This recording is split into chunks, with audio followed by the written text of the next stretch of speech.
This is Real Retirees Uncut. No filters, no scripts, just conversations about what retirement is really like.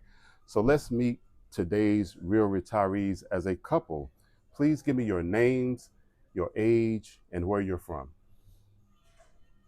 Don Rigdon. I'm 66 years old and from Kansas City, Missouri. And I'm Lori Rigdon.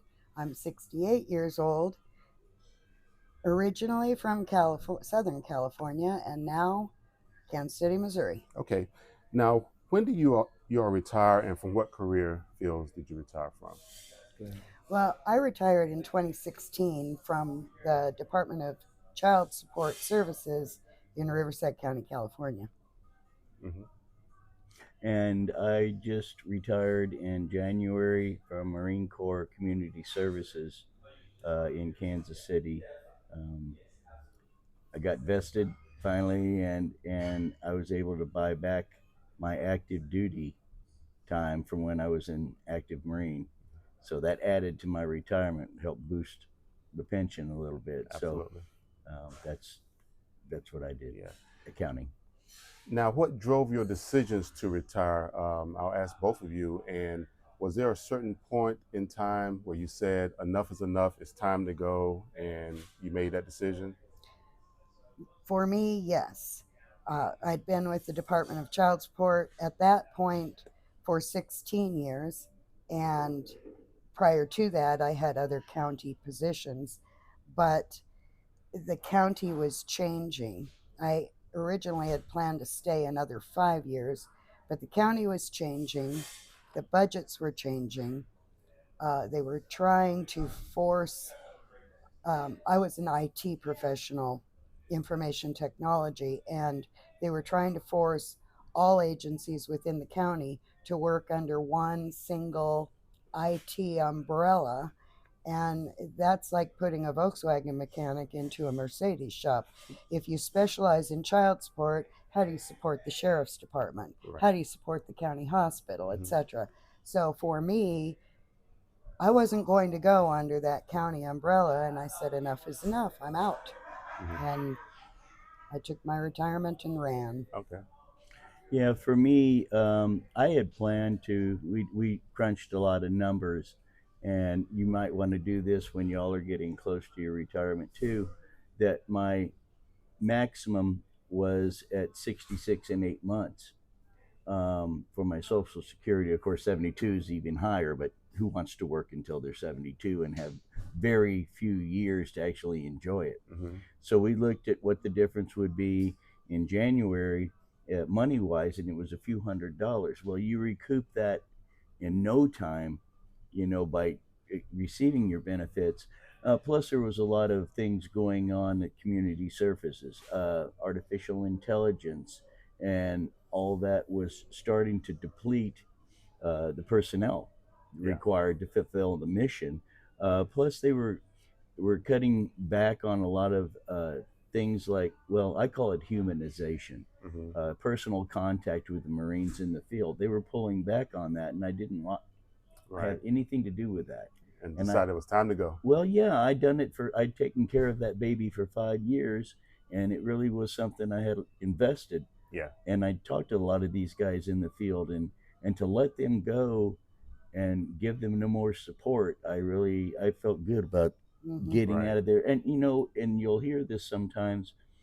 I talk to people that are still there after I've retired, and they tell me the same thing. You got out at the right time. Hmm. It's getting worse and worse. Yeah. In that Yeah. it validates you a little Right. bit.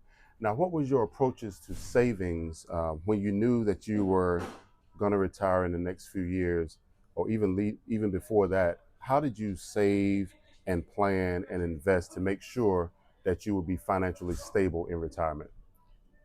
Well, first, for me, I had a 401k. I also had a pension, and my pension was based on tenure plus my highest year earned, and it was 3% at 60 times my service years Hmm. of my highest year earned. So I already knew that my pension was going to be good. And then you couple that with full Social Security. And then when I moved from California to Kansas City, I had a home that I sold. So in 1995, I bought this piece of property for $87,000. And in 2023, or maybe 2022, I can't remember which, I sold it for $850,000. So Okay. we're set. Yeah. So I'm hearing pension, real estate, anything else, Don? No, but after I retired, I used my BA Hmm. to buy the home that we're in now. Um, we originally, when we looked at the home, they wanted 210,000, and then you won't believe the changes. So we offered them, I think, 215, which they accepted. Well, we did a VA loan, Okay. and the appraiser came in at 190. Yeah. So they were already, the people that were selling the home were already under contract. She was 9 months pregnant and wanted to be in the new home, so Yeah. they accepted the offer. They were already making 40 something thousand on Yeah. their original investment. So just moving in the home, we had gained $30,000 of equity. Hmm. And 6 years later, It's the home we paid right. 190 for is now appraised at 380. Yeah, Okay. twice as much. So, Now, did you all do any other investing? Stock market, mutual funds, things like We that? bought another property. we have Um, rental property. Yeah. Okay, so primarily real estate, but not a lot of Right. investing in Right. the stock Right. market. Okay, now that you're in retirement, what are you all using as your primary means of income sources to sustain yourself from month to month and year to year? Our pensions. 2 pensions, 2 Social Securities, and Okay.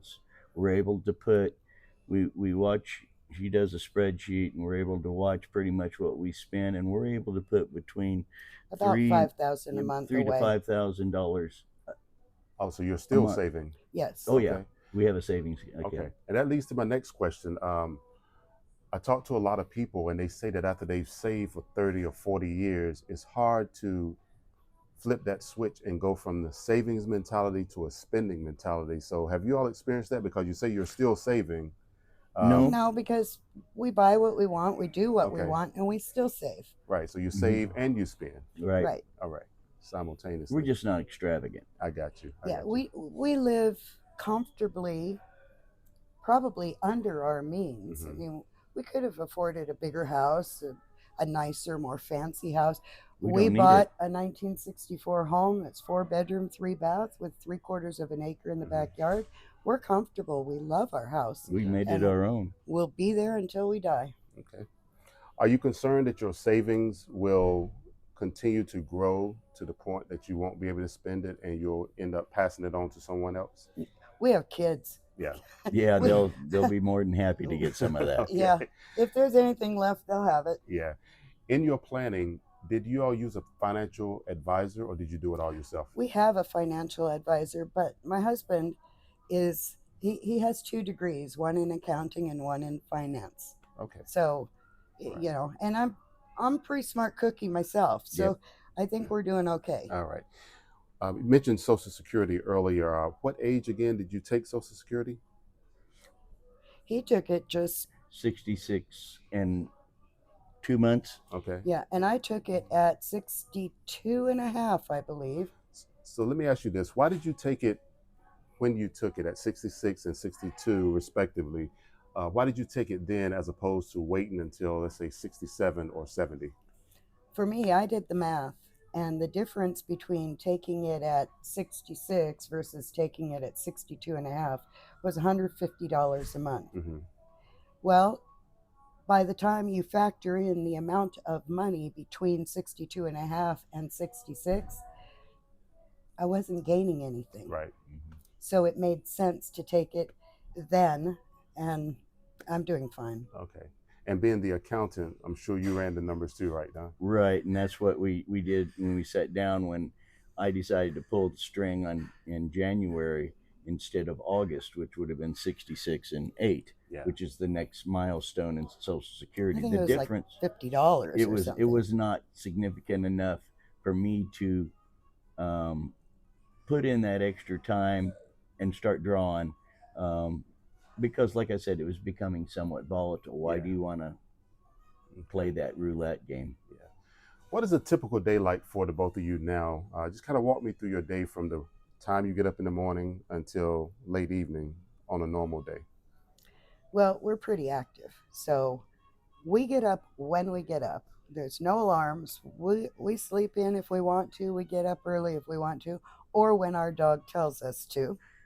And, we have our cup of coffee. We watch the news in the morning. If we have anything we need to get done around the house or in the yard, we start doing that.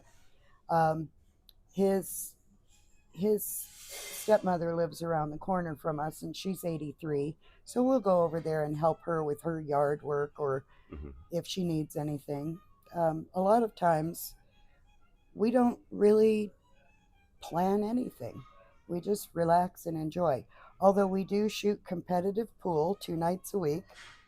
Yeah. So Wednesday and Thursday nights we go to a pool hall. Neither of us drink, so we're the sober cats on the team, and we shoot pool, and we have a lot of friends. Yep. We It's a lot do of fun. entertain. Yeah. We have friends over for barbecues or theme parties, Hmm. and we What enjoy do you that. enjoy most about retirement? We're at our own pace, I think, more than Yeah, anything else. We decide we want to go on this cruise. Well, we just have to make sure the our baby girl dog is taken care of, and the person that watches them has the time to do it, and we're off. Yeah. yeah. We don't have to plan around a schedule. Hmm. We we do what we want to do, when we want to do it, where we want to do it, and just enjoy it As Yeah. long as it's legal. as long as it's legal. Now, have there been any major lifestyle changes? Have you downsized, moved to a different state, traveled more, or do something different than what you were doing when you were working? Just the traveling, Well, of really. course, for me, it was moving from California Hmm. to Kansas City, Missouri, to be with Dawn Yeah. for the second time. Okay. Well, outside of the being the pool sharks that you are, have you picked up any new hobbies, new skills, or new interests in retirement? Well, our backyard is on kind of a sloping hill. So we put in a koi pond, and we used that sloping hill as to put in a waterfall and a stream. And we built a greenhouse and enclosed the pond and did beautiful All tropical ourselves plants. Hmm. With Yeah, we built every little last bit of that ourselves. We Okay. didn't hire anybody to do it. in our 60s. Yeah. So it's been a lot of work, but it's beautiful. It's gratifying. All It right. really is. Okay. What has been the biggest challenge or the biggest surprise that you've had in retirement? Maybe something that you thought was going to happen that didn't happen, or something that didn't happen that you thought was going to happen.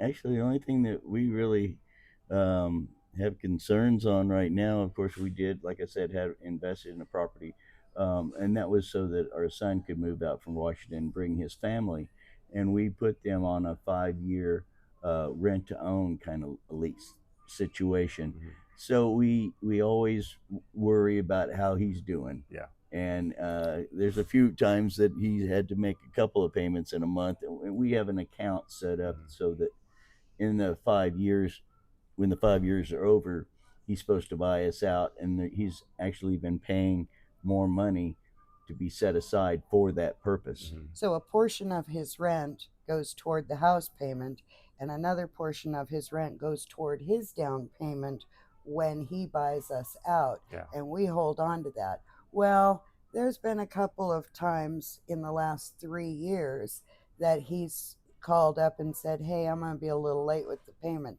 and that, not that we couldn't, we could make the payment ourselves, But that's not the but point. the point is he needs to do it. So Right. that kind of gives Okay. us a little bit of an uncomfortable feeling from time to time. But So for it's the kind of most like a part, long range savings. Yeah. yeah.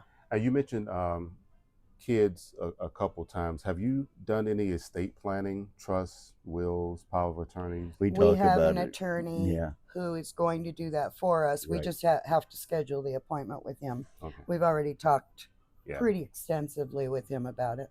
It sounds like you think that's pretty important for everybody to Absolutely. do, right? Absolutely. Okay. Well, you don't have to worry about it. Yeah. And different states have different laws about how things get distributed if you don't have a will and if you don't have a trust. And the whole probate thing is just nonsense. Yeah. So We it's want something best to ironclad. get your power of attorney, your trust, your estate plan, your will, everything taken care of, because you don't know when your number's up. Right. And it's not, I don't care how old you are, it's not too early to start. Yep. No one gets out alive. That's Yeah. right. Now, do either of you wish that you would have retired sooner or later, or do you feel that you retired at about the right time? I think I retired at the right time. And I do as well. Okay. Is there anything that you would have done differently to better prepare for retirement? I would have started planning for it much younger. Mm-hmm. I didn't start planning for it until I was in my late 30s. I think for anyone planning to retire, 20 years old is not too early to start. Yeah, my father always had a saying when I was working: take care of old Donnie first Hmm. before you take care of young Donnie.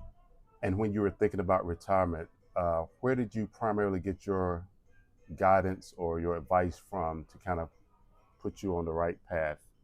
That would be me, myself, and I. Yeah. Mhm. I retired in 2016, like I said before, and that was before Dawn and I got Yeah.